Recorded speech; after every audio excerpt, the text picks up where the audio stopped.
Gracias por seguir con nosotros. Estamos en este programa de Trump y México y bueno, con este tema de las negociaciones o la forma de ser del presidente Trump y cómo está actuando en Estados Unidos, se habla de que hay oposición al interior, que quizás sea la más fuerte, la más importante.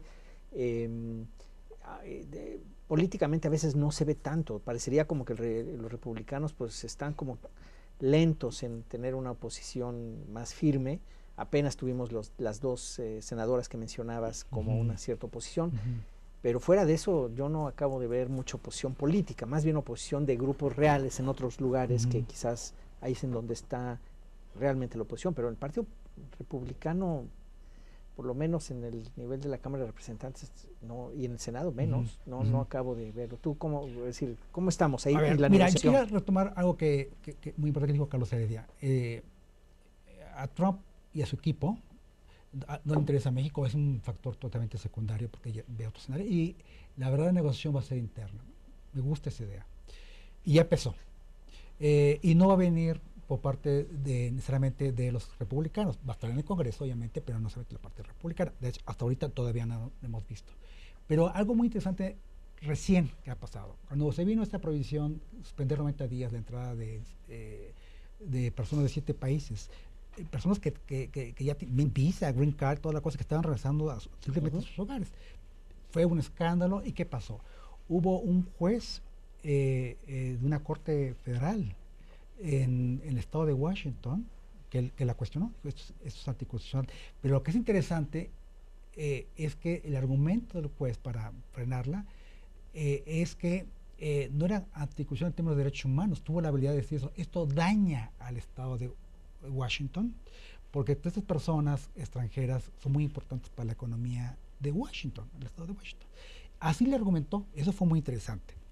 Y después sabemos que el Departamento de Justicia lo presiona, Trump descalifica al juez, so-called judge, lo cual fue un escándalo en la prensa porque dice, bueno, somos 3 poderes, ¿no? El Congreso, el Ejecutivo y el Judicial. ¿Y cómo puede ser que quiera aplastar así al Poder Judicial? Bueno, total que se apela, ¿no? Como todos sabemos. Y eso está todavía en apelación, en el momento que estamos grabando el programa, en una corte de San Francisco, porque están divididas las cortes de apelación por regiones, ¿no? Y le correspondió ahí.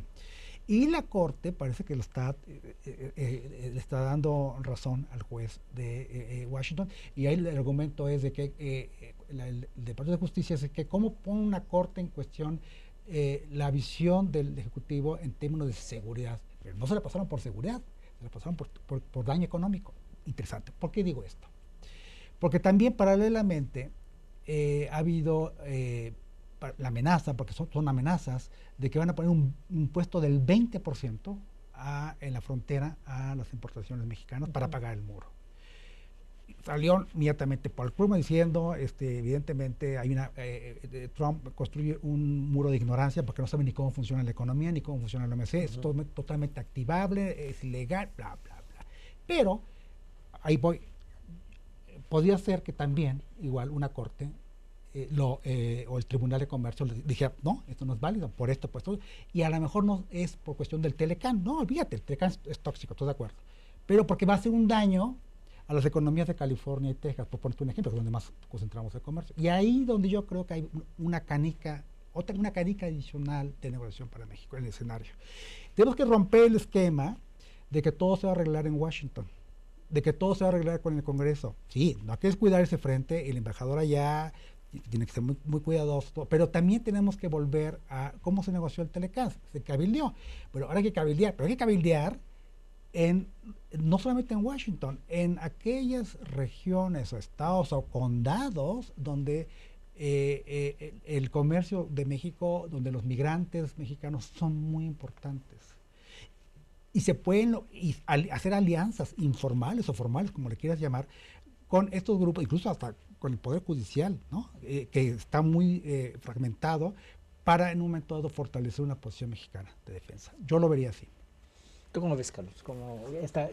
Mira, ¿Qué tanto podemos influir en el Poder Judicial norteamericano? Hay un ejemplo ahí de que jugar con ellos, jugar con la misma negociación interna que tú mencionaste. Por eso partí de ese marco que me parece excelente y entrarle a ese juego porque ya es interméstico todo lo que estamos teniendo. Mira, respecto de lo que dice Isidro, Estados Unidos es un país muy federalizado.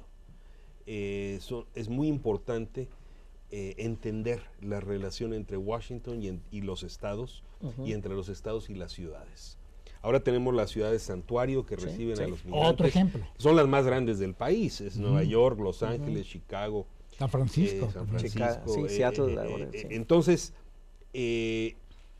digamos, hay que nosotros entender el mapa político estadounidense y entender cómo se van entreverando los intereses económicos con los intereses político-electorales. Yo te decía, hoy los republicanos a lo mejor no aparecen que son oposición a Trump, pero cuando se empiece a hacer el análisis de lo que les pega económicamente, entonces ellos van a decir, oye, tal empresa que está en mi estado, está en mi distrito, está siendo afectada por tus políticas, piénsale dos veces. Y ya sabemos que Estados Unidos se mueve por intereses. Todos los países se mueven por intereses, pero Estados Unidos lo dice expresamente. Y el interés económico, al final, pienso yo, va a acabar prevaleciendo como una manera de dirimir las disputas internas entre Trump y el propio Partido Republicano. Pero quiero regresar a la negociación de México con el equipo de Trump. El presidente Peña Nieto enfrenta una situación muy paradójica. ¿Cuál es? Que no ha podido él definir el interés nacional. Es decir, ¿a qué nos convoca a los mexicanos? Este llamado a la unidad nacional. ¿Cuál es su contenido? No se puede plantear la unidad en torno a una persona, aunque sea el presidente. Claro. ¿A qué plataforma? ¿A qué ideas? ¿Con qué propósito? ¿Con qué objetivo nos convocas? Y ahí la gran paradoja, Enrique, Isidro, es que el corporativismo político que se construyó en torno al PRI durante décadas ha resultado en que, si ustedes me preguntan, por ejemplo, Trump, Sanders, Clinton, todo el tiempo mencionaron los trabajadores estadounidenses. ¿Aquí a qué hora entraron los trabajadores mexicanos en la ecuación? O sea, cuando se hace un equipo negociador, es habitualmente un equipo pues cupular. Es de las cúpulas del sector privado, de las cúpulas del gobierno federal, etcétera, pero no están los trabajadores. Ni los campesinos. No, digo, yo quizá uso trabajadores en sentido muy amplio, de trabajadores obreros, industriales, etcétera, pero también trabajadores del campo, vamos a incluir a todos los trabajadores. No están porque nosotros nos tendimos una trampa. Como dijo algún secretario una vez, los campesinos están organizados para votar, no para producir. Los obreros están corporativizados en la CTM y no tienen una voz. Eso socava las posibilidades de negociación de México. ¿Por qué? Porque tú siempre tienes que tener una carta de decir, oye, esta es mi línea roja. Los trabajadores mexicanos no van a aceptar esto, me van a tomar las calles.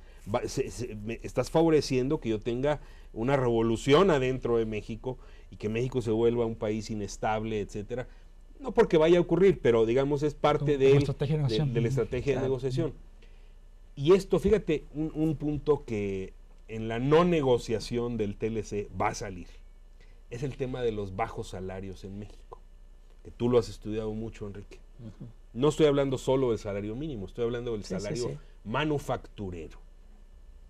El salario manufacturero, nos dijo el dueño de Carrier, cuando Trump le dice, no te vayas a Monterrey, quédate en Indiana, el dueño de Carrier dice, los trabajadores mexicanos son extraordinarios, son disciplinados, son dedicados, llegan a tiempo, están metidos, chambean. Y además por la quinta parte del salario del trabajador estadounidense.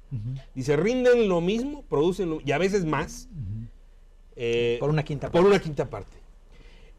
Eso es el corazón de la disputa hoy. ¿Por qué?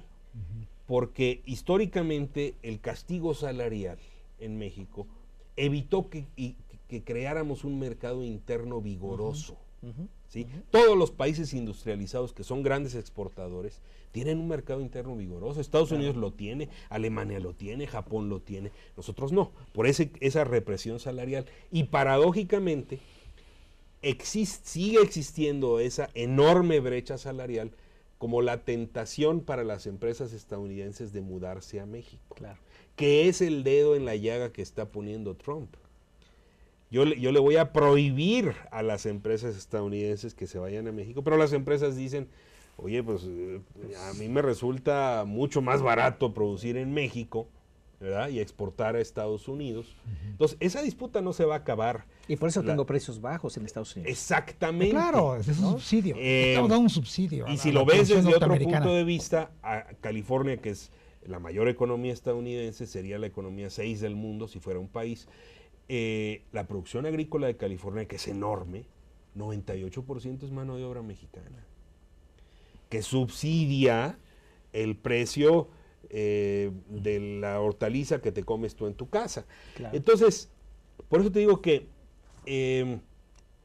esos factores que nosotros no hacemos explícitos están en el corazón de la negociación.